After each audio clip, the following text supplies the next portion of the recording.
Hello friends, आप सभी का स्वागत है यारे फिजिक्स क्लासेज में। आज हम लोग बात करेंगे प्रकाश के पूर्ण आंतरिक परावर्तन के बारे में पढ़ेंगे। आज हम लोग क्या पढ़ने वाले हैं? प्रकाश की पूर्ण आंतरिक परावर्तन अपवर्तन के बारे में पढ़ेंगे। इसके पहले हम लोग बहुत सारे वीडियो प्रकाश के परावर्तन अपवर्तन के बारे में पढ़े हैं। उससे रिलेटेड जो दर्पण सूत्र था उसके बारे में हम लोग पढ़े थे। अब हम लोग इस वीडियो में पढ़ेंगे प्रकाश का पूर्ण आंतरिक परावर्तन। क्या पढ़ेंगे? प्रकाश के पूर्ण आंतरिक परावर्तन के बारे में हम लोग पढ़ेंगे। तो प्रकाश के पूर्ण आंतरिक परावर्तन के बारे में जानने से पहले हम लोग जानेंगे कि क्रांति कोण किसे कहते हैं, क्योंकि प्रकाश के पूर्ण आंतरिक परावर्तन को समझने के लिए सबसे पहले जरूरी है क्रांति कोण। क्रांति कोण किसे कहते हैं तो ध्यान से समझिएगा। कहेंगे कि सघन माध्यम में बना वह आपतन कोण, सघन माध्यम में बना वह आपतन कोण जो अपवर्तन कोण, जो विरल माध्यम में बना अपवर्तन कोण समकोण अर्थात 90 डिग्री होता है, उसी समकोण को ही हम क्रांति कोण कह देते हैं। ध्यान से समझिएगा, क्रांति कोण किसे कहते हैं तो कहेंगे सघन माध्यम में बना वह आपतन कोण जिसके लिए विरल माध्यम में अपवर्तन कोण समकोण अर्थात 90 डिग्री होता है। ये दोनों माध्यमों के अंतरापृष्ठ का क्रांति कोण कहलाता है। ये अंतरापृष्ठ क्या होता है तो जो सघन माध्यम और विरल माध्यम को दोनों अलग करता है, दोनों माध्यमों को जो पृष्ठ अलग करता है उस पृष्ठ को ही हम अंतरापृष्ठ कह देते हैं। तो एक बार फिर से समझिए, क्रांति कोण किसे कहेंगे?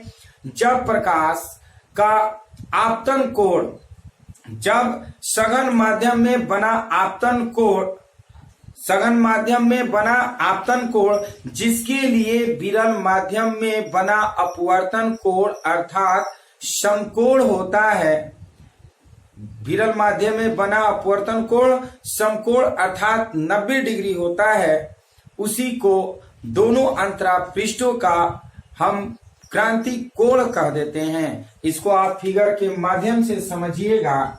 जब प्रकाश ये सघन माध्यम से होकर के जाती है, ये आपका सघन माध्यम है, जब प्रकाश की किरण सघन माध्यम से होकर के जाती है कहाँ? विरल माध्यम में। तो ये विरल माध्यम, इसमें मान लेते हैं कि ये हम डाल दिए हैं नॉर्मल, और ये जो कोण बना वो आई कोण बना। आई का मतलब आपतन कोण। तो ये आपतन कोण जो है ये सघन माध्यम में बना आपतन कोण विरल माध्यम के अपवर्तन कोण, ये विरल माध्यम के अपवर्तन कोण अर्थात ये 90 डिग्री होता है। तो ये दोनों पृष्ठों के अंतरा पृष्ठ को ही हम क्या कहेंगे? प्रकाश का क्रांति कोण। तो ये 90 डिग्री होता है। क्रांति कोण कितना होता है? ये 90 डिग्री होता है। चलिए इसकी परिभाषा हम लिखते हैं, ध्यान से समझिएगा। सघन माध्यम में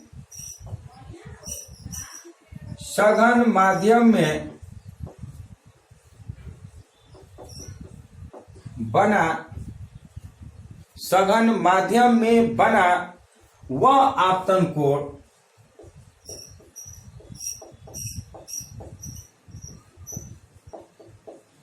सघन माध्यम में बना वह आपतन कोण जिसके लिए विरल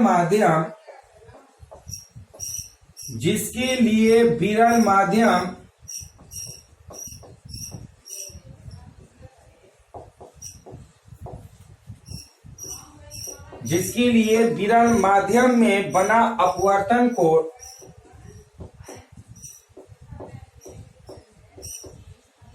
विरल माध्यम में बना अपवर्तन कोण समकोण, बना अपवर्तन कोण समकोण अर्थात 90 डिग्री होता है, अर्थात 90 डिग्री होता है दोनों माध्यमों के अंतरापृष्ठ, दोनों माध्यमों के अंतरापृष्ठ के लिए, दोनों माध्यमों के अंतरापृष्ठ के लिए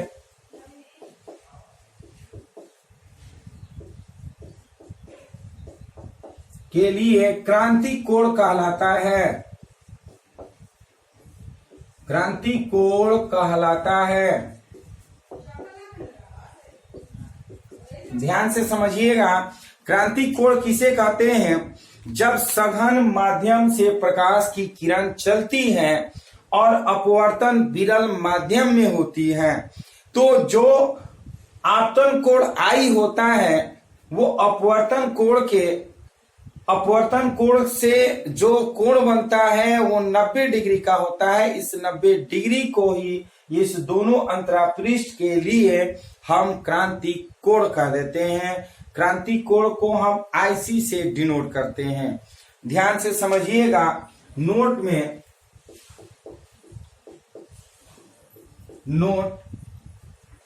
क्रांति कोण का मान, क्रांति कोण का मान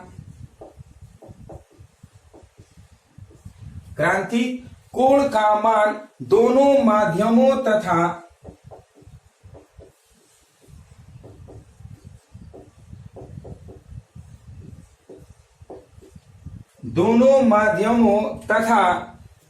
प्रकाश के रंग पर निर्भर करता है। दोनों माध्यमों तथा प्रकाश के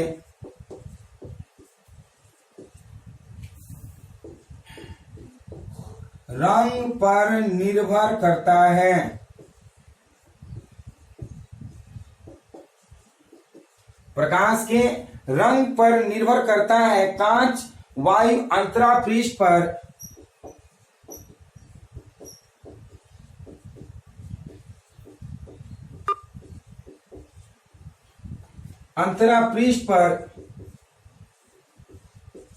कांच वायु अंतरापृष्ठ पर दृश्य प्रकाश के लिए क्रांति कोण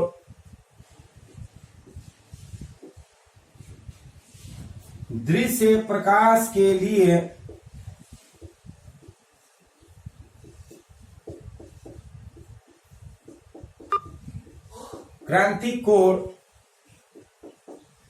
42 डिग्री होता है। ध्यान से समझिएगा, क्रांति कोण ये प्रकाश के रंगों पर निर्भर करता है। क्रांति कोण किस पे निर्भर करता है? प्रकाश के रंगों पर निर्भर करता है। जैसे कि आप जानते हैं कि इसके पहले वाले वीडियो में पढ़े थे कि प्रकाश के 7 रंग होते हैं। तो जो क्रांति कोण होता है वो क्रांति कोण इन 7 रंगों पे अलग अलग होता है। तो हम कहेंगे कि क्रांति कोण का मान दोनों माध्यम पर भी निर्भर करता है कि माध्यम ये सघन है कि विरल है, और विरल और सघन माध्यम में भी हमारा अलग अलग हो सकता है। द्रव है कि आपका वो कांच है, इस तरह से हमारा माध्यम में हो जाता है। रंग की बात करें तो प्रकाश के रंग पर भी निर्भर करता है। अलग अलग रंग के लिए अलग अलग क्रांति कोण होता है। लेकिन जब दृश्य प्रकाश की बात करें तो दृश्य प्रकाश कांच और वायु के अंतरापृष्ठ पर इनका जो कोण होता है वो 42 डिग्री अर्थात 42 डिग्री होता है। तो इस तरह से ये आप क्रांति कोण का मान याद रखे रहिएगा। ये आप स्क्रीनशॉट ले लीजिए। उसके बाद हम लोग पूर्ण आंतरिक परावर्तन की बात करेंगे कि प्रकाश का पूर्ण आंतरिक परावर्तन क्या है, इसकी शर्तें क्या है, और पूर्ण आंतरिक परावर्तन से संबंधित जो घटनाएं हैं उस घटनाएं के बारे में भी अध्ययन करेंगे। तो इसे आप लोग स्क्रीनशॉट ले लीजिए।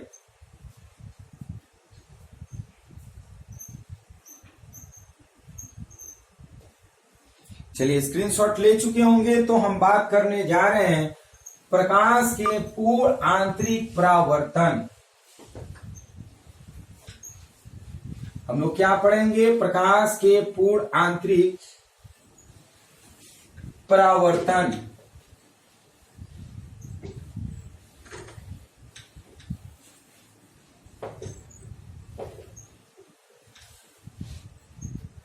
प्रकाश के पूर्ण आंतरिक परावर्तन।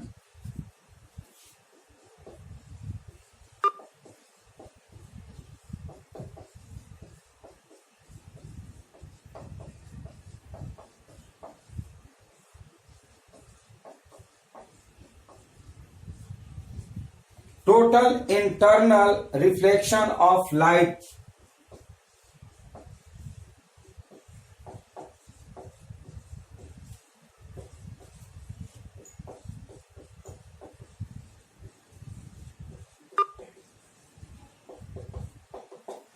Total internal reflection of light. Total internal reflection of light की बात करें तो हम कहेंगे कि प्रकाश जो है वो सघन माध्यम से विरल माध्यम में जाना चाहिए। प्रकाश कहां से कहां जाना चाहिए? प्रकाश सघन माध्यम से विरल माध्यम में जाना चाहिए और आपतित किरण, आपतित जो कोण है वो क्रांति कोण से बड़ा होना चाहिए, तभी प्रकाश का पूर्ण आंतरिक परावर्तन हो सकता है। प्रकाश का पूर्ण आंतरिक परावर्तन कब होगा? जब प्रकाश सघन माध्यम से विरल माध्यम में जाए और आपतन जो कोण होता है वो अपवर्तन कोण से क्या होना चाहिए? बड़ा होना चाहिए, तभी प्रकाश पूर्ण आंतरिक परावर्तन होगा। चलिए इसकी परिभाषा हम लोग लिखते हैं। जब सघन माध्यम में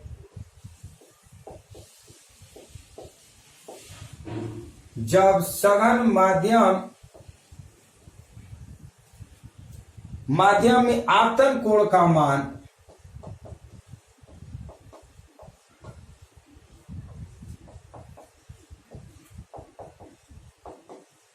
जब सघन माध्यम में आपतन कोण का मान क्रांति कोण से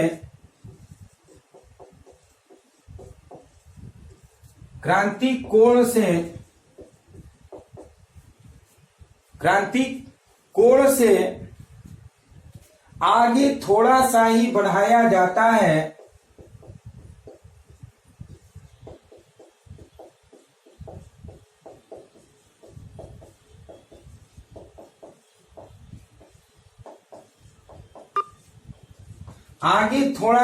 बढ़ाया जाता है तो संपूर्ण आपतित प्रकाश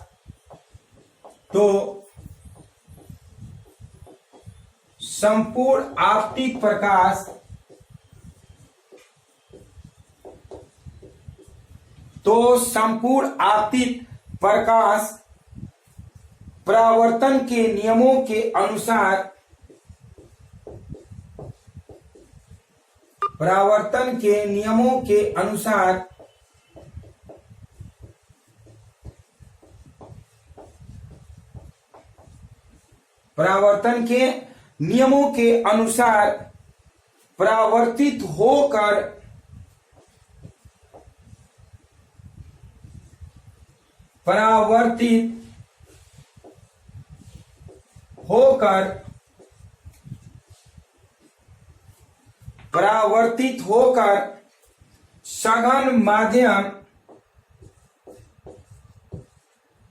परावर्तित होकर सघन माध्यम में ही वापस लौट जाता है।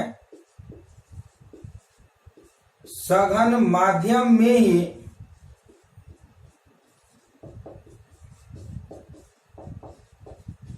वापस लौट जाता है। सघन माध्यम में ही वापस लौट जाता है। अतः इस घटना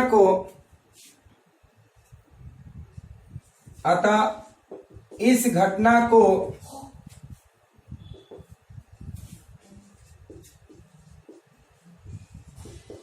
प्रकाश का पूर्ण आंतरिक परावर्तन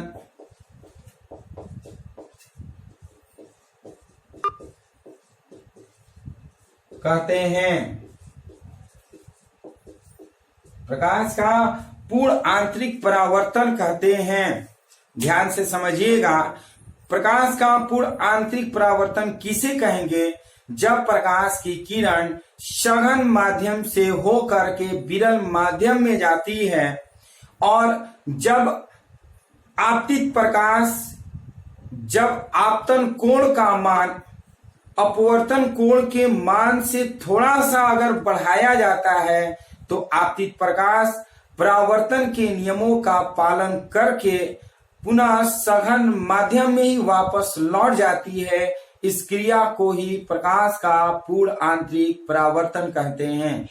पूर्ण आंतरिक परावर्तन के लिए हम क्या करते हैं, जब प्रकाश सघन माध्यम से विरल माध्यम में जाती है तो आपतित जो कोण होता है उसको थोड़ा सा बढ़ाया जाता है। वो थोड़ा सा बढ़ा करके क्रांति कोण से आगे बढ़ा दिया जाता है कोण का मान, आपतन कोण का मान। तो इस प्रकार जो आपतित प्रकाश होता है वो परावर्तन के नियम का पालन करते हुए वो पुनः उसी माध्यम अर्थात सघन माध्यम में ही वापस लौट आता है। इस क्रिया को ही प्रकाश का पूर्ण आंतरिक परावर्तन कहते हैं। इसे आप फिगर के माध्यम से समझिएगा। हम दो फिगर बनाएंगे। एक फिगर ये है जब प्रकाश की किरण जब सघन माध्यम से विरल माध्यम में जाती है तो ये आपका 90 डिग्री का कोण बन जाता था और इसे हम बोलते थे क्रांतिक कोण। क्या बोलते थे? क्रांतिक कोण। और जैसे ही इस क्रांतिक कोण का मान जो होता है हम कम करते हैं और आपतन कोण का मान जो है बढ़ा देते हैं। ये आप सेकेंड फिगर आप देखिएगा, जैसे ही आपतन कोण का मान बढ़ाते हैं और इस पे अविलंब इस तरह से डाल देते हैं, ये आईसी बन जाता है। आईसी का मतलब ये क्रांतिक कोण बन जाता है। जब हम आपतित कोण का मान, आपतन कोण का मान जैसे ही हम क्रांतिक कोण से थोड़ा सा हम आगे बढ़ाते हैं तो ये प्रकाश के परावर्तन के नियमों का पालन करके सघन माध्यम से जाती है तो पुनः परावर्तित होकर के सघन माध्यम में ही वापस लौट जाती है। इस क्रिया को ही हम क्या कहेंगे? प्रकाश के पूर्ण आंतरिक परावर्तन। क्या कहेंगे? प्रकाश के पूर्ण आंतरिक परावर्तन। तो इसकी शर्तें कभी कभी आता है एग्जाम में कि प्रकाश के पूर्ण आंतरिक परावर्तन की शर्तें को लिखिए। तो हम करेंगे क्या? पूर्ण आंतरिक परावर्तन के लिए शर्त, पूर्ण आंतरिक परावर्तन के लिए शर्तें, पूर्ण आंतरिक परावर्तन के लिए शर्तें। तो सबसे पहला हम बताएं कि जो प्रकाश जो है वो कहां से कहां जाना चाहिए? सघन माध्यम से विरल माध्यम में जाना चाहिए। तो लिखेंगे क्या? प्रकाश सघन माध्यम से, प्रकाश सघन माध्यम से विरल माध्यम में जाना चाहिए।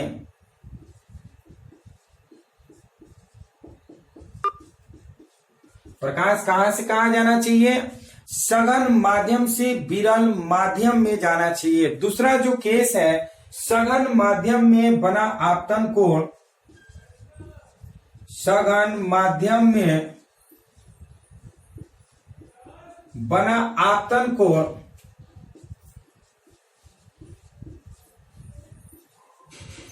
सघन माध्यम में बना आपतन कोण का मान, आपतन कोण का मान क्रांतिक कोण से, क्रांतिक कोण से बड़ा होना चाहिए।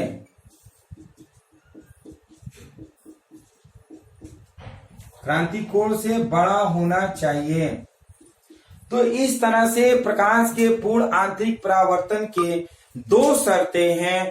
पहला शर्त यह है कि प्रकाश जो है वो सघन माध्यम से विरल माध्यम में जाना चाहिए, और दूसरा कंडीशन ये है कि प्रकाश का आपतन जो कोण है वो प्रकाश के वो प्रकाश के अपवर्तन यानी कि क्रांति कोण के मान से क्या होना चाहिए, अधिक होना चाहिए, तभी प्रकाश का पूर्ण आंतरिक परावर्तन हो सकता है। तो इस तरह से हम लोग प्रकाश के पूर्ण आंतरिक परावर्तन और उसकी शर्तें के बारे में पढ़े। तो इसे आप स्क्रीनशॉट ले लीजिए, उसके बाद हम लोग नेक्स्ट टॉपिक इसी से संबंधित पढ़ेंगे। तो इसे आप स्क्रीनशॉट ले लीजिए। चलिए, आप लोग स्क्रीनशॉट ले चुके होंगे, तो हम आपको बता रहे हैं नेक्स्ट पॉइंट की। स्क्रीनशॉट आप लोग ले चुके हैं। अब हम लोग बात करेंगे क्रांतिक कोण और अपवर्तनांक के बीच संबंध। क्रांतिक कोण और अपवर्तनांक के बीच संबंध की बात करेंगे। क्रांतिक कोण और अपवर्तनांक के बीच संबंध।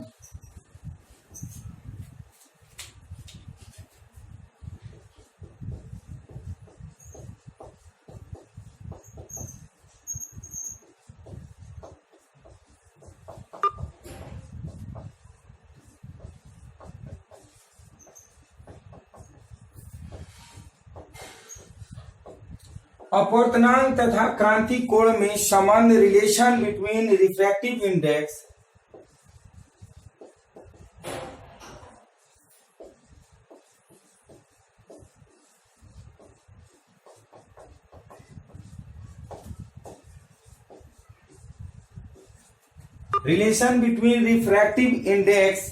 And critical angle.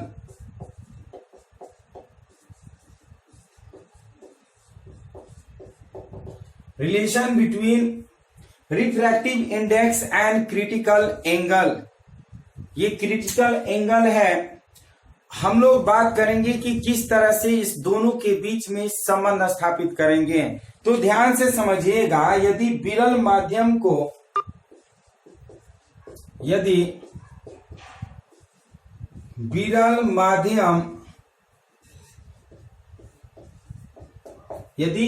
माध्यम को एक तथा सघन माध्यम को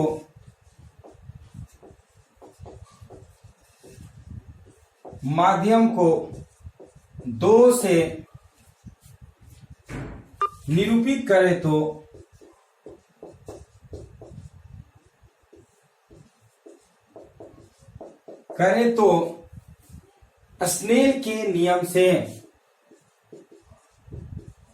स्नेल के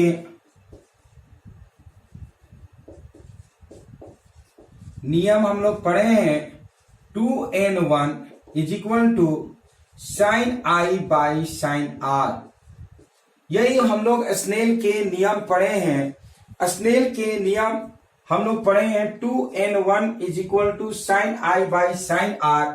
इसको आप लोग फिगर आप लोग देखिएगा, ये सघन माध्यम है। इस सघन माध्यम को हम लोग 2 से निरूपित किए हैं और विरल माध्यम को 1 से किए हैं। और प्रकाश जब सघन माध्यम से चल करके विरल माध्यम में जाती है तो इसके बीच में ये जो कोण बनता है वो 90 डिग्री बनता है, और ये जो कोण बनता है ये IC कहलाता है, आपतन कोण, ये क्रिटिकल एंगल। तो यहां पर लिखेंगे since I = IC and R = 90 degree, तो हम लिखेंगे क्या, 2n1 = sin I के जगह पर हम क्या लिखेंगे, sin IC, और sin R की जगह पर sin 90 डिग्री। जैसे कि आप जानते हैं sin 90 डिग्री = कमेंट बॉक्स में आप बताइए क्या होता है, 1 हम करेंगे। सो लिखेंगे 2n1 = sin IC। क्या करेंगे, 2n1 = sin IC। ये 2n1 का मतलब क्या है कि प्रकाश जो है उस सघन माध्यम से विरल माध्यम में जाती है। प्रकाश जो है सघन माध्यम से विरल माध्यम में जाती है, इसलिए 2n1 लिखे हैं। और हम जानते हैं स्नेल के नियम से n = sin I by sin R लिखते हैं। तो यहाँ पे 2n1 और I जो है वो IC बन जाता है आपतन कोण, और R जो है चूंकि क्रांतिक कोण है तो क्रांतिक कोण में ये 90 डिग्री होता है। तो इस तरह से 2n1 is equal to sine IC कर लेते हैं। और आप जानते हैं परंतु प्रकाश के उत्कर्मणीयता के सिद्धांत से, परंतु प्रकाश के उत्कर्मणीयता के सिद्धांत से आप लोग पढ़े हैं, जब प्रकाश की किरण एक माध्यम से चल करके दूसरे माध्यम में जाती है और पुनः उसी माध्यम में अपवर्तित परावर्तित होकर के वापस लौट आती है, तो इस क्रिया को ही प्रकाश का हम क्या कहते हैं, उत्कर्मणीयता का सिद्धांत कह देते हैं। तो आप देखिएगा कि जब प्रकाश सघन माध्यम में जाती है और जैसी IC जो है 90 डिग्री से बड़ा होता है, तो ये परावर्तन होकर के परावर्तन के नियमों का पालन करके पुनः उसी माध्यम में चली जाती है जिस माध्यम से प्रकाश की किरण जाती है। तो यहाँ पे परावर्तन के नियम का पालन करता है। तो हम करेंगे क्या, उत्कर्मणीयता के सिद्धांत से ये हम जानते हैं 1n2, अगर हमें लिखना होगा तो लिखेंगे 1/sin IC, या फिर लिखेंगे इसको क्या, n is equal to 1/sin IC। इसको आप ऐसे लिख सकते हैं। याद रखिएगा ये क्रांतिक कोण और अपवर्तनांक के बीच में संबंध हो गया। नीचे दिखाई दे रहा है ना, ये ऊपर ज्यादा नीचे नहीं है, ये आप देख सकते हैं 1n2 है। क्या है, 1n2 इज इक्वल टू, हम इसी को लिख सकते हैं n is equal to 1/sin IC। क्या हम लिख सकते हैं, sin IC 1n2। अब तो दिखाई दे रहा है ना, 1n2 is equal to sine IC 1/sin IC is equal to, हम लिख सकते हैं n is equal to 1/sin IC। इस तरह से अपवर्तनांक m और sin IC जो है वो क्रांतिक कोण है, दोनों के बीच में संबंध स्थापित हो गया। तो इसे आप लोग स्क्रीनशॉट ले लीजिए। उसके बाद हम लोग एक न्यूमेरिकल बनाएंगे इसी पर। उसके बाद हम लोग पढ़ेंगे पूर्ण आंतरिक परावर्तन के व्यवहारिक उदाहरण। तो इसे आप लोग स्क्रीनशॉट ले लीजिए।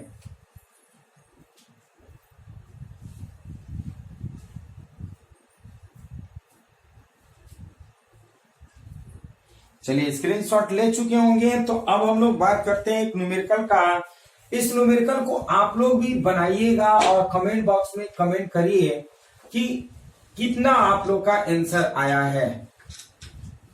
कमेंट बॉक्स में जरूर कमेंट करिएगा कि आप लोग का आंसर कितना आया है। जब भी न्यूमेरिकल हम बनाते हैं कोशिश करिएगा आप लोग भी न्यूमेरिकल बनाते रहिए। बनाने से क्या होगा, प्रैक्टिस आप लोग का बना रहेगा। क्वेश्चन नंबर फर्स्ट लिखते हैं, एक माध्यम के लिए वायु के सापेक्ष, एक माध्यम के लिए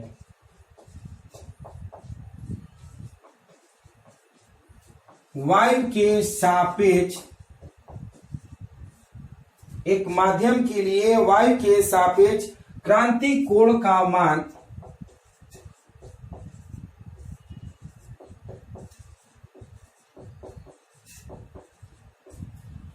क्रांतिक कोण का मान 45 डिग्री प्राप्त होता है।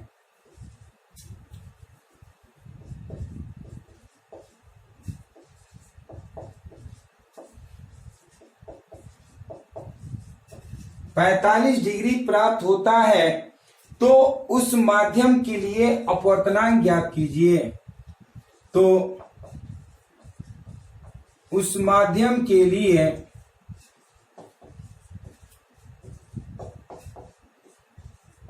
अपवर्तनांक ज्ञात कीजिए।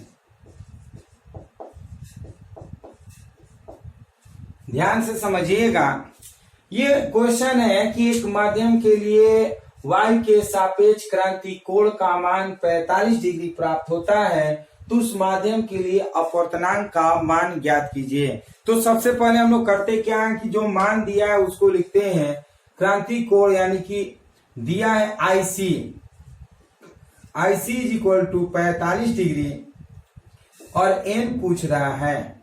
तो हम जानते हैं since n is equal to sine 1 by sine IC, n is equal to हम जानते हैं 1 बाय साइन IC के जगह पर साइन 45 डिग्री और n इज इक्वल टू आप जानते हैं साइन 45 का वैल्यू जो होता है 1 बाय रूट 2 होता है, ये ऊपर जाएगा। So n is equal to root 2 करेंगे या n इज इक्वल टू 1.414, ये आपका अपवर्तनांक का मान आ गया। तो जब हम एक माध्यम के लिए y के सापेक्ष क्रांति कोण अगर 45 डिग्री होगा तो उस स्थिति में उसका अपवर्तनांक n इज इक्वल टू 1.414 हो जाएगा। तो इस तरह से इसे आप स्क्रीनशॉट ले लीजिए। उसके बाद हम लोग पूर्ण आंतरिक परावर्तन के कुछ व्यवहारिक उदाहरण भी पढ़ेंगे।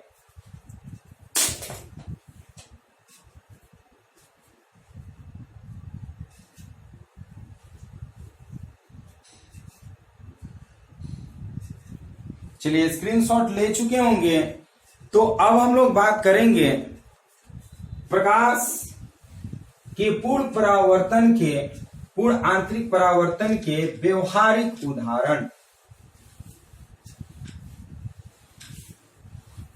ध्यान से समझिएगा, पूर्ण आंतरिक परावर्तन के व्यवहारिक उदाहरण।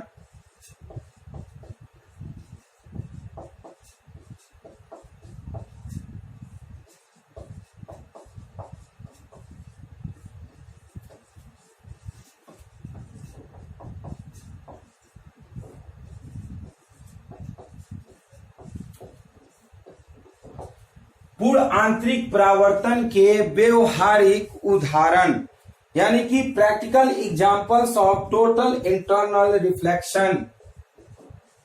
प्रैक्टिकल एग्जांपल्स ऑफ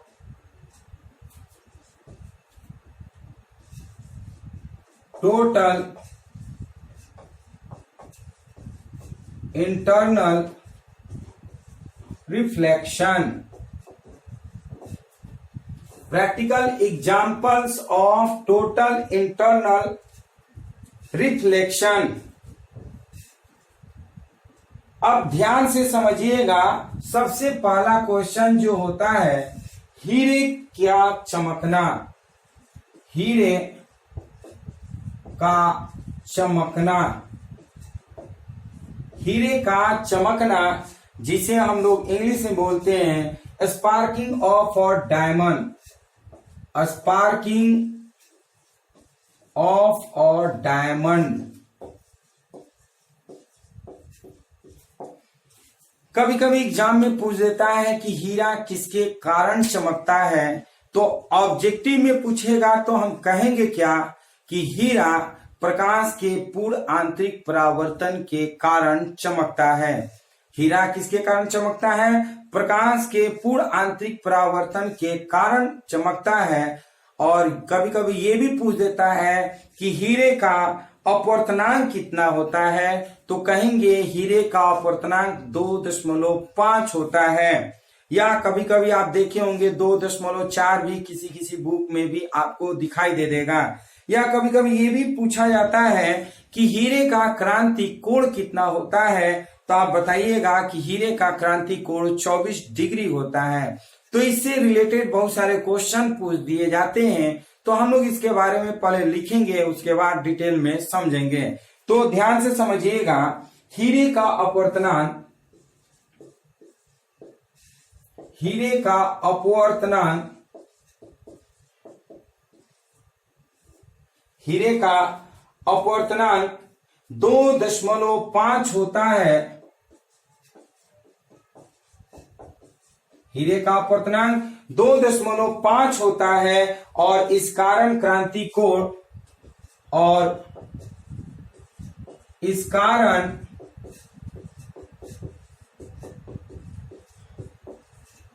क्रांति कोण 24 डिग्री होता है।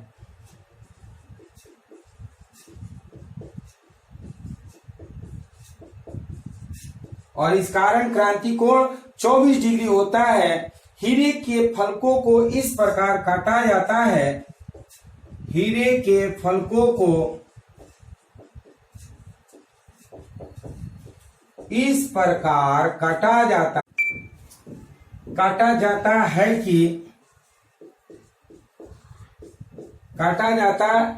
कि जब भी प्रकाश इसके किसी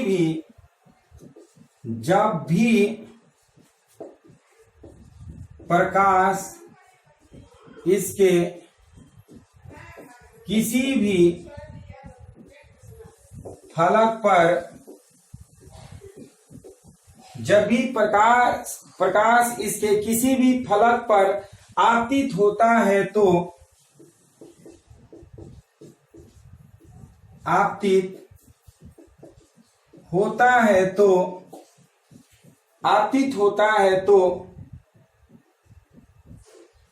आपतन कोण का मान 24 डिग्री से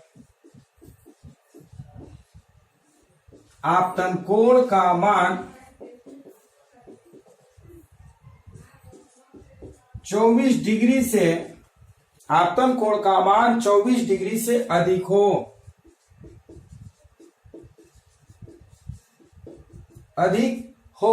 अतः जब प्रकाश हीरे पर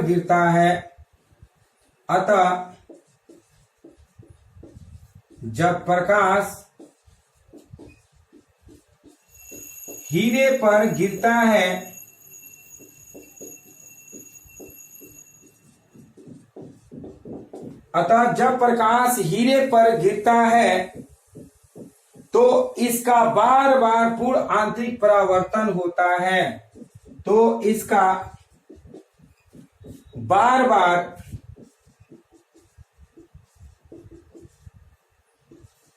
पूर्ण आंतरिक परावर्तन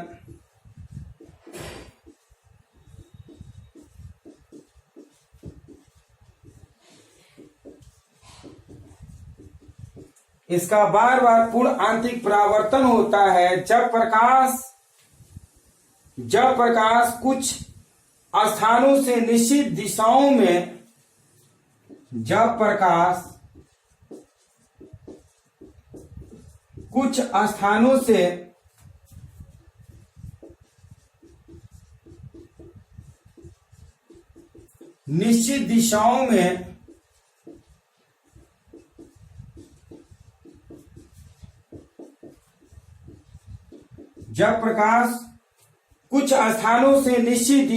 में बाहर निकलता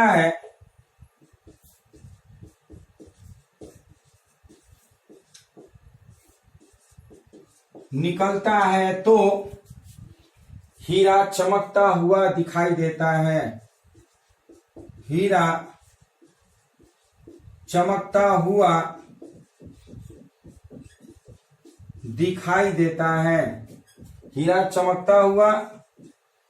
दिखाई देता है।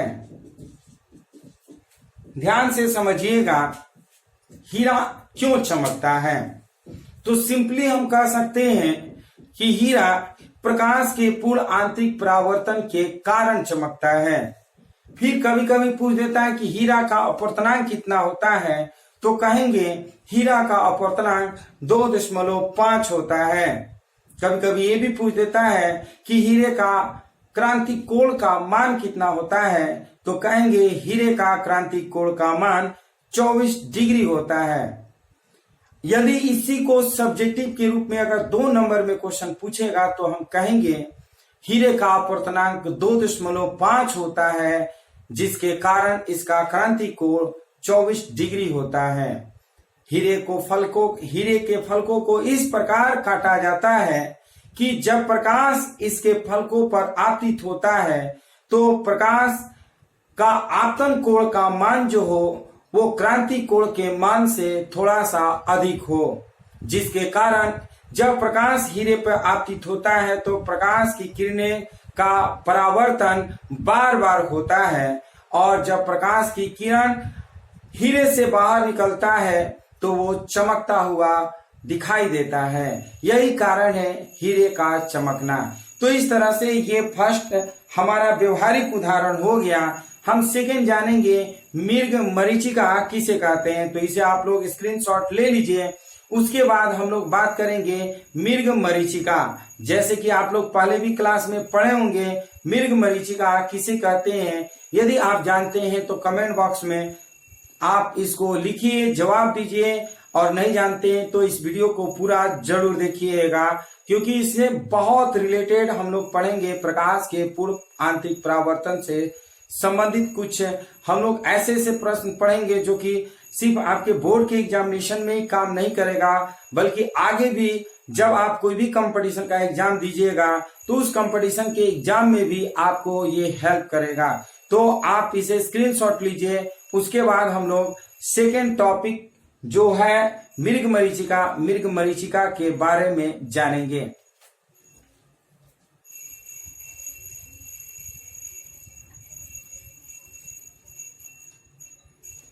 चलिए, आप लोग ले चुके होंगे स्क्रीनशॉट, तो हम इसे मिटाते हैं एंड सेकेंड क्वेश्चन की बात करते हैं। सेकेंड क्वेश्चन, मृग मरीचिका क्या है, किसे कहते हैं। यदि आप जान रहे हैं तो आप लोग फटाफट कमेंट बॉक्स में कमेंट करिए, और नहीं जानते हैं तो इसे आप ध्यान से देखिए और समझने की कोशिश करिए। सेकंड पॉइंट में लिखेंगे मृग मरीचिका। मृग मरीचिका जिसको इंग्लिश में बोलते हैं मिरेज। ध्यान से समझिएगा। रेगिस्तान में पानी के जलाशय होने की रेगिस्तान में पानी के जलाशय रेगिस्तान में पानी के जलाशय होने की दृष्टि भ्रम को रेगिस्तान में पानी के जलाशय होने की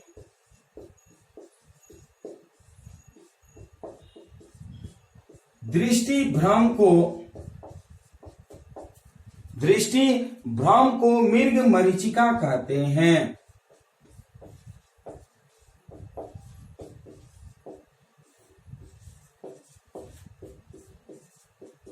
मृग मरीचिका कहते हैं जब किसी गर्म दिन में जब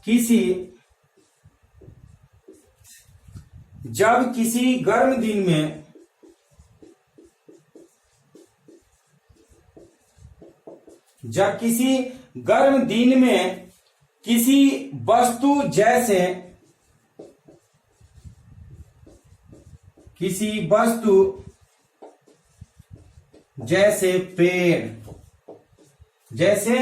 पेड़ के साथ उसका उल्टा प्रतिबिंब भी दिखाई देता है। उल्टा प्रतिबिंब भी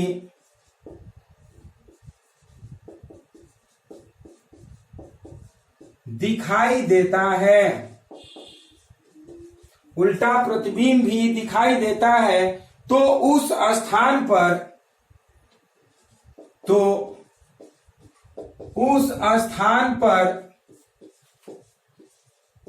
जलाशय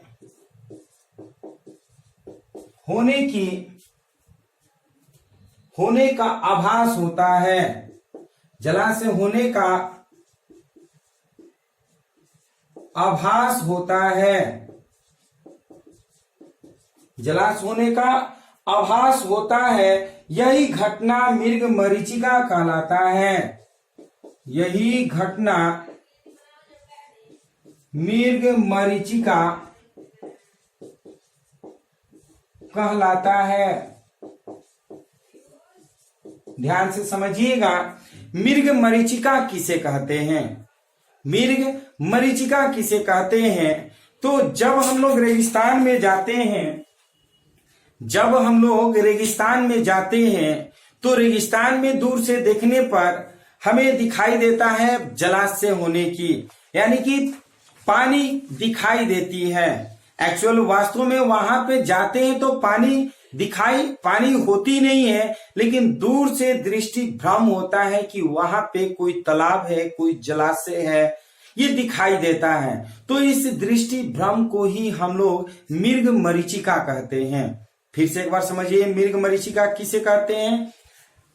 रेगिस्तान में पानी के जलाशय होने की दृष्टि भ्रम को मृग मरीचिका कहते हैं। रेगिस्तान में पानी के जलाशय होने की दृष्टि भ्रम को ही मृग मरीचिका कहते हैं। जब गर्म के दिनों में हम जाते हैं रेगिस्तान में, तो जब दूर से आप देखते हैं, अगर कोई पेड़ आपको दिखाई देता है तो पेड़ के साथ साथ उसका उल्टा प्रतिबिंब भी दिखाई देता है। जब उल्टा प्रतिबिंब दिखाई देता है तो हमें वहां पर जलाशय होने की आभास होता है। जलाशय मीन्स पानी का तालाब, वहां पे पानी के तालाब होने का आभास होता है, और इसी आभास के कारण हम समझ लेते हैं कि वहां पे कोई ना कोई तालाब होगा। इस अदृष्टि भ्रम को ही मृग मरीचिका कहते हैं। लेकिन जैसे जैसे आगे हम बढ़ते जाते हैं, वहां पर कोई पानी का तालाब हमें दिखाई नहीं देता है, तो इसी को हम लोग दृष्टि भ्रम कह देते हैं। तो इस तरह से मृग मरीचिका हो गया। अब हम लोग जानेंगे पूर्ण आंतरिक परावर्तन के औद्योगिकी अनुप्रयोग। पूर्ण आंतरिक परावर्तन के औद्योगिकी अनुप्रयोग की बात करेंगे, ध्यान से समझिएगा। पूर्ण आंतरिक परावर्तन के औद्योगिकी अनुप्रयोग।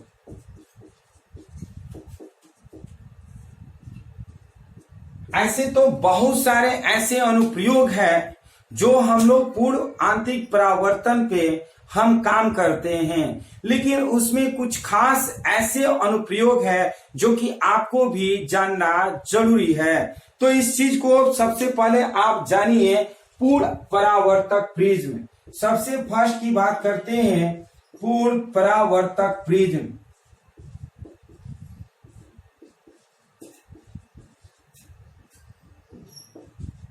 पूर्ण परावर्तक प्रिज्म, जिसे हम लोग इंग्लिश में बोलते क्या है, टोटली रिफ्लेक्टिंग प्रिज्म।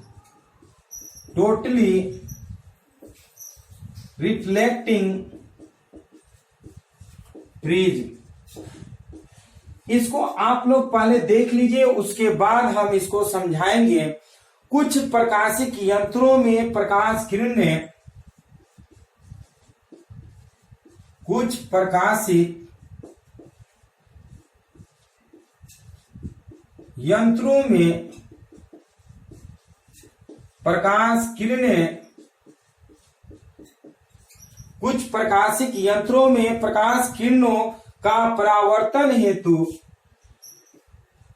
किरणों का परावर्तन हेतु, किरणों का परावर्तन हेतु साधारण दर्पण के स्थान पर, साधारण दर्पण के स्थान पर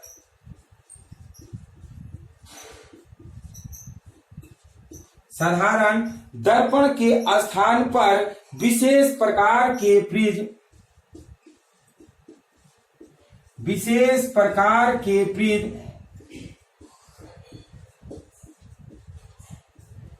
विशेष प्रकार के प्रिज्म प्रयुक्त किए जाते हैं।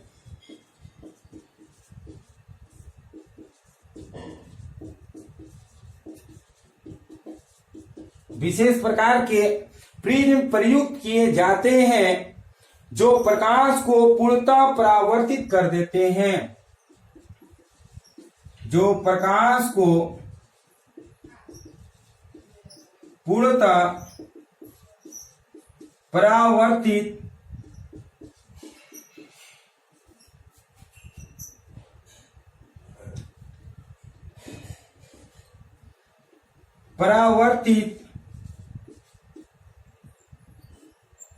कर देते हैं।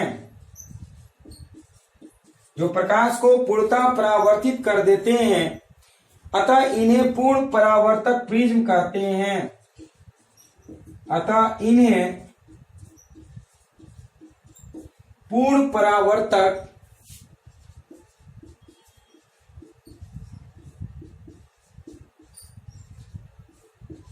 प्रिज्म कहते हैं। ध्यान से समझिएगा, परावर्तन के लिए हम लोग एक्चुअली साधारण दर्पण का प्रयोग करते हैं। परावर्तन के लिए हम लोग क्या करते हैं? साधारण दर्पण के लिए प्रयोग करते हैं, साधारण दर्पण का प्रयोग करते हैं। लेकिन जब हम पूर्ण प्रकाश के परावर्तन की बात करते हैं तो वहां पर पूर्ण प्रकाश के परावर्तन के लिए हम एक प्रिज्म ले लेते हैं। जब प्रिज्म से प्रकाश की किरणें छोड़ी जाती है तो प्रिज्म से पूर्ण प्रकाश का परावर्तन हो जाता है, जिसे हम क्या कहेंगे? पूर्ण परावर्तक प्रिज्म। तो ध्यान से समझिएगा, कुछ प्रकाशिक यंत्र, बहुत सारे प्रकाशिक यंत्र होते हैं। यंत्रों में प्रकाश किरणों का परावर्तन हेतु साधारण दर्पण के स्थान पर विशेष प्रकार के प्रिज्म प्रयोग किए जाते हैं। और ये प्रिज्म जो होता है प्रकाश को पूर्णतः परावर्तित कर देता है, जिसे हम पूर्ण परावर्तक प्रिज्म कहते हैं। बहुत सारे प्रकाशिक यंत्र होते हैं, कैमरा में होते हैं, या फिर वीडियो कैमरा, मोबाइल कैमरा, या फिर जो आप टेलीस्कोप आप देखते हैं, वो भिन्न भिन्न प्रकार के टेलीस्कोप होते हैं। उस सब में ये यूज होते हैं पूर्ण परावर्तक प्रिज्म, जिसमें प्रकाश जब आता है तो पूरी तरह से वो क्या करता है? परावर्तित कर देता है। तो इस तरह से पूर्ण परावर्तक प्रिज्म का ये एक प्रकार का औद्योगिक उदाहरण है। और जो नेक्स्ट है, जो कि बहुत इंपॉर्टेंट है, वो है ऑप्टिकल फाइबर, प्रकाशिक तंतु। तो इसे आप लोग स्क्रीनशॉट ले लीजिए, उसके बाद हम प्रकाशिक तंतु की बात करेंगे और उसका अनुप्रयोग की बात करेंगे।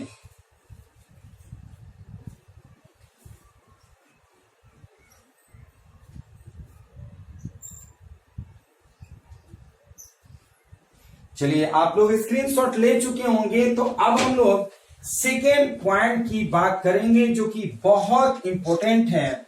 आज के डेट में ये हर जगह इसका यूज हो रहा है। किसका? प्रकाशिक तंतु की। आज हम लोग प्रकाशिक तंतु की बात करेंगे। प्रकाशिक तंतु कैसा होता है, प्रकाशिक तंतु किस पे काम करता है, प्रकाशिक तंतु का व्यवहार कहाँ कहाँ होता है, इसकी चर्चा हम लोग करेंगे। तो इसे आप लोग ध्यान से समझने की कोशिश करिएगा। हम लोग बात कर रहे हैं प्रकाशिक तंतु। सेकेंड पॉइंट, प्रकाशिक तंतु, जिसे हम लोग ऑप्टिकल फाइबर कहते हैं। ऑप्टिकल फाइबर क्या कहेंगे? ऑप्टिकल फाइबर कहते हैं। ये क्या होता है? तो कहेंगे यह एक ऐसा युक्ति है, यह एक ऐसा युक्ति है जिसके द्वारा प्रकाश एक सिरे से दूसरे सिरे तक, जिसका प्रकाश एक सिरे से दूसरे सिरे तक उसकी तीव्रता में बिना कोई परिवर्तन को प्रेषित कर दे, उसी को हम लोग प्रकाशिक तंतु कहते हैं। जैसे सपोज दैट हमें मुंबई से प्रकाश यहां पर छोड़ना हो तो हम एक पतले धागे की तरफ पाइप यूज करते हैं और वहां से प्रकाश छोड़ेंगे तो डायरेक्ट यहां पर आ जाता है। वो प्रकाशिक तंतु के माध्यम से बिना प्रकाश के हानि के कारण ये वहां से यहां तुरंत पहुंच जाता है। ये प्रकाशिक तंतु होता है। तो इसे आप ध्यान से समझिएगा। यह एक ऐसी युक्ति है, यह एक ऐसी युक्ति है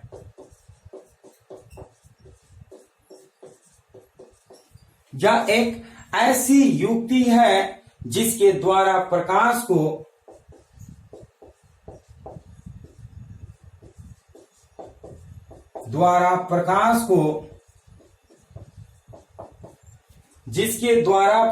को इसके एक सिरे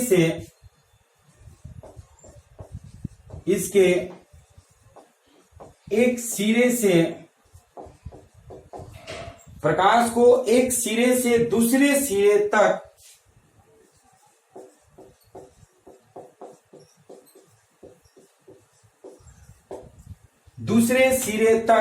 उसकी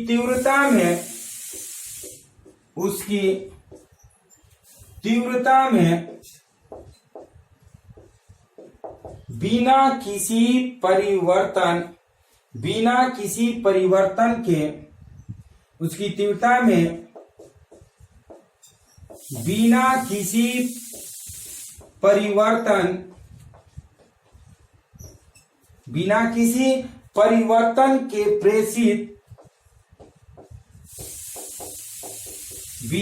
किसी परिवर्तन के प्रेषित किया जा सकता है।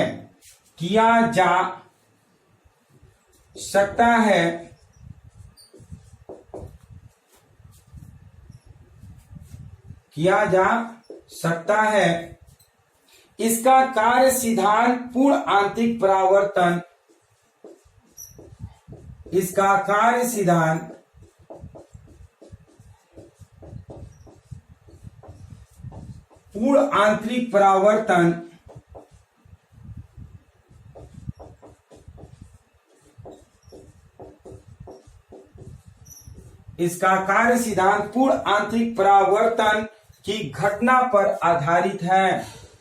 पूर्ण आंतरिक परावर्तन की घटना पर आधारित है।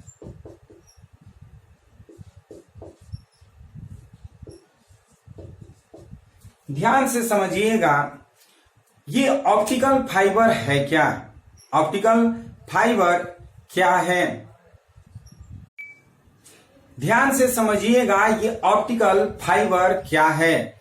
ऑप्टिकल फाइबर एक ऐसा युक्ति है जो एक सिरे से दूसरे सिरे तक प्रकाश की तीव्रता को बिना परिवर्तित किए पहुंचाया जा सकता है। उसी को ऑप्टिकल फाइबर कहते हैं। ऑप्टिकल फाइबर का जो कार्य सिद्धांत होता है वो पूर्ण आंतरिक परावर्तन के सिद्धांत पर कार्य करता है।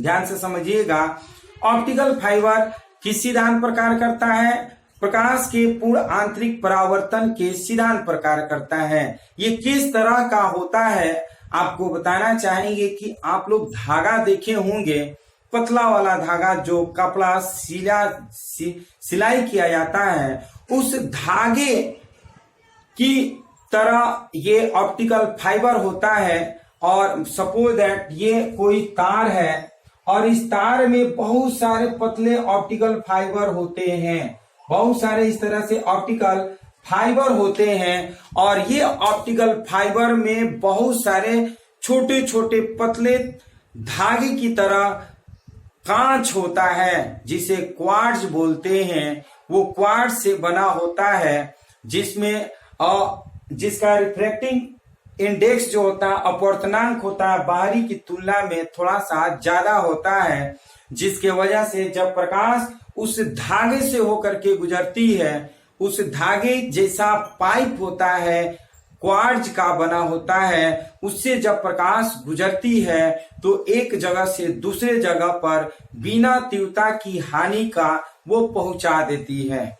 और ये आज के डेट में हर जगह यूज हो रहा है।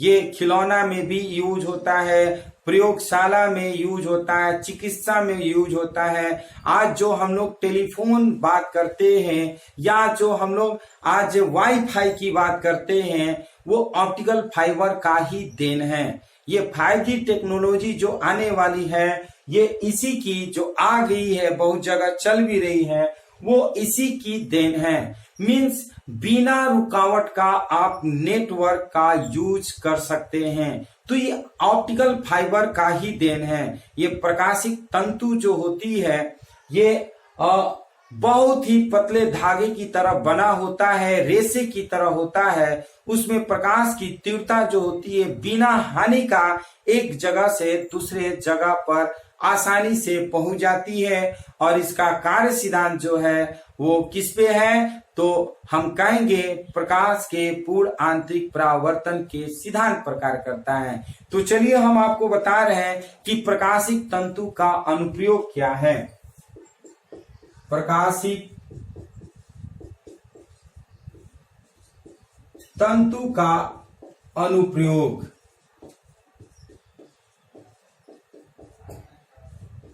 सबसे पहले बात करें तो चिकित्सा क्षेत्र में, चिकित्सा क्षेत्र में कैसे होता है, तो लिखेंगे क्या, प्रकाश तंतु का प्रयोग, प्रकाश तंतु का प्रयोग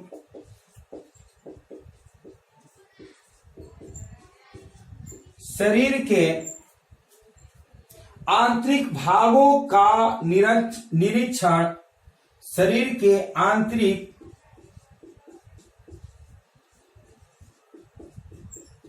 भागों के निरीक्षण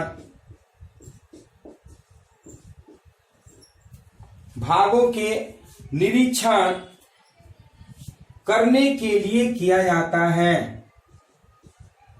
निरीक्षण करने के लिए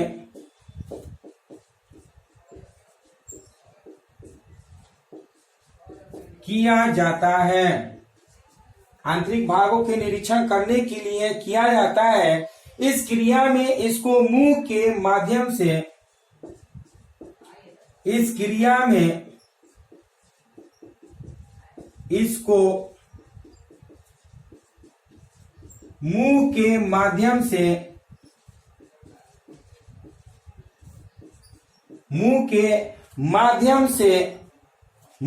माध्यम से पेट में पहुंचा दिया जाता है।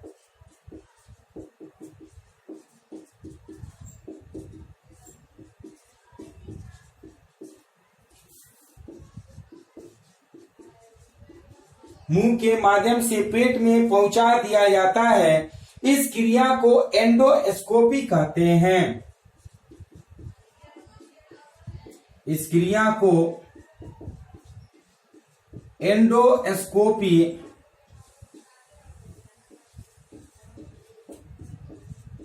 कहते हैं। ध्यान से समझिएगा, एंडोस्कोपी मेथड है क्या। जब शरीर के अंदर के भाग में अगर कोई रोग होता है और उस रोग को हम लोग बहुत सारे शरीर की जांच कराते हैं, जांच कराने के बावजूद भी उस रोग को पकड़ में नहीं आ पाता है, तो लास्ट ऑप्शन बचता है कि हम एंडोस्कोपी कराएं। एंडोस्कोपी में होता क्या है, एक पतला सा धागे की तरह तार होता है जिसे हम कांच का कहेंगे, ग्लास टाइप का होता है, बहुत ही लचीला होता है। वो मुंह के माध्यम से हमारे शरीर के अंदर प्रवेश कराता है और वो शरीर के अंदर जैसे टॉर्च हम जलाते हैं देखने के लिए, ठीक उसी तरह से ऑप्टिकल फाइबर जो होता है शरीर मुंह के माध्यम से शरीर के अंदर डाल करके ये कंप्यूटराइज करके देखा जाता है कि शरीर के अंदर कौन सी गतिविधि कहाँ पे हो रही है और कहाँ पे प्रॉब्लम हो रही है। इसी को हम लोग एंडोस्कोपी कह देते हैं। एंडोस्कोपी थोड़ा सा डिफिकल्ट होता है जांचने में, क्योंकि मुंह के अंदर पाइप को घुसेड़ करके और हम जांच करवाते हैं। अब तो एक नया टेक्नोलॉजी आया है जो इससे भी आसान तरीका है। हम सांस छोड़ेंगे तो सांस के माध्यम से हमारे शरीर में जितने भी अगर कोई प्रॉब्लम होता है उस सांस के माध्यम से हमारे शरीर को वो जांच कर लेता है और बता देगा कि शरीर के अंदर कौन से रोग है। और इसमें खर्चा भी बहुत कम होता है। लेकिन एंडोस्कोपी जांच कराने में 2 से 2,500 रुपया भी लग जाता है। और थोड़ा सा प्रॉब्लम होती है क्योंकि मुंह में पाइप डाला जाता है और ये पाइप जो होता है ऑप्टिकल फाइबर होता है, ऑप्टिकल फाइबर की तरह होता है और इसी कार्य के सिद्धांत पर कार्य करता है, पूर्ण आंतरिक परावर्तन के सिद्धांत पर कार्य करता है। सेकेंड पॉइंट की बात करें तो दूरसंचार में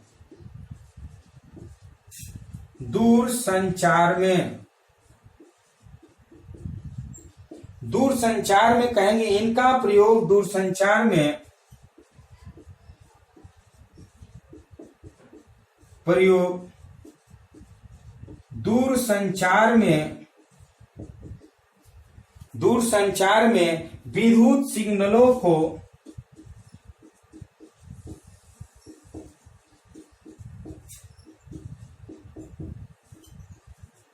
विद्युत सिग्नलों को भेजने तथा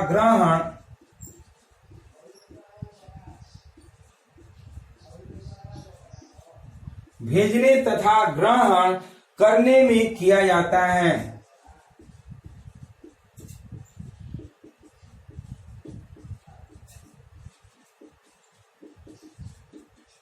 भेजने तथा ग्रहण करने में किया जाता है।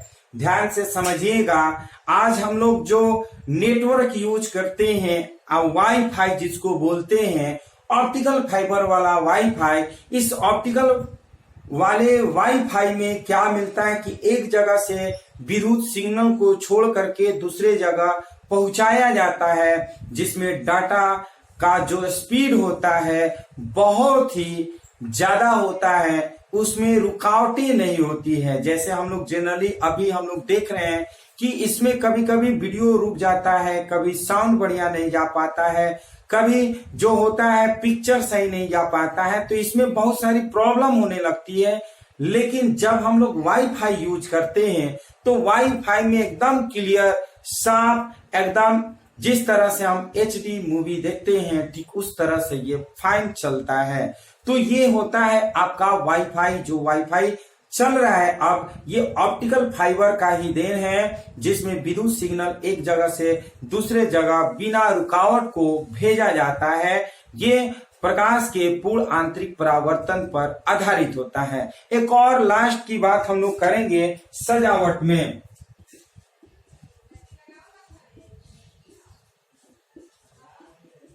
सजावट में इनका प्रयोग सजावट करने में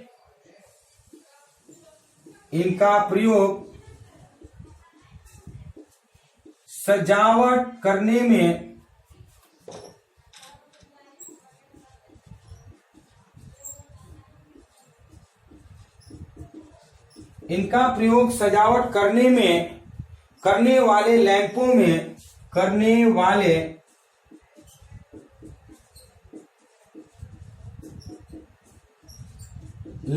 में तथा जल की धारा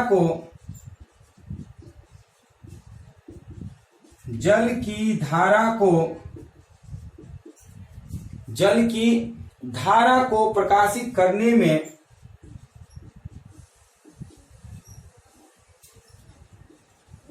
में किया जाता है।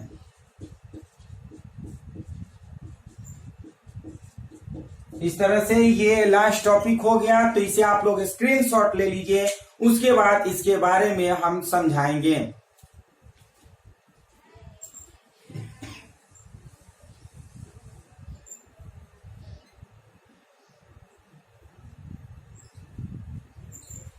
चलिए, आप लोग स्क्रीनशॉट ले चुके होंगे तो एक बार हम फिर से समझा रहे हैं। दूरसंचार तो आप समझ चुके हैं, लास्ट जो है उस सजावट में अक्सर आप देखते होंगे फंक्शन वगैरह होते रहता है न्यू ईयर पे, या फिर कई बड़े बड़े प्रोग्राम होते हैं जिसमें बच्चे या फिर जो एक्टर और एक्ट्रेस होते हैं वो लोग डांस प्रोग्राम करता है।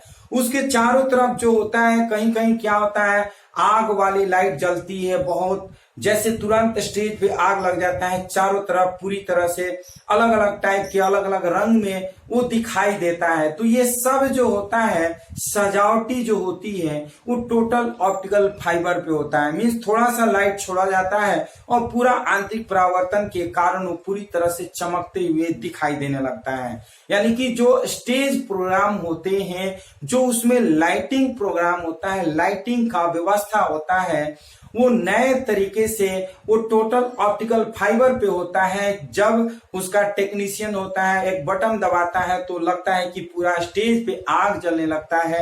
एक्चुअली आग नहीं जलता है, वो टोटल लाइट का कमाल होता है, टोटल ये ऑप्टिकल फाइबर का कमाल होता है।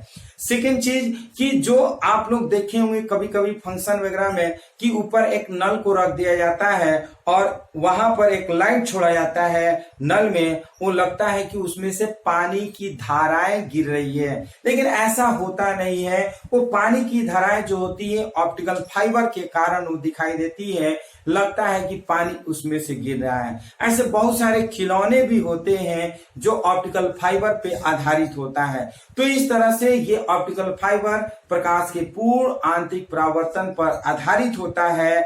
और ये टॉपिक और ये एक्सरसाइज यहीं पे समाप्त होता है और हम लोग एक नए एक्सरसाइज में हम लोग मिलेंगे। इस तरह से यदि ये वीडियो आपको पसंद लगा तो इस वीडियो को लाइक शेयर कमेंट जरूर करिए और यदि इस चैनल के लिए नए व्यूअर हैं तो इस चैनल को जरूर सब्सक्राइब करिए। तो फिर हम लोग इसी तरह से नए नए टॉपिक के साथ नए नए वीडियो में मिलते रहेंगे। तब तक के लिए धन्यवाद।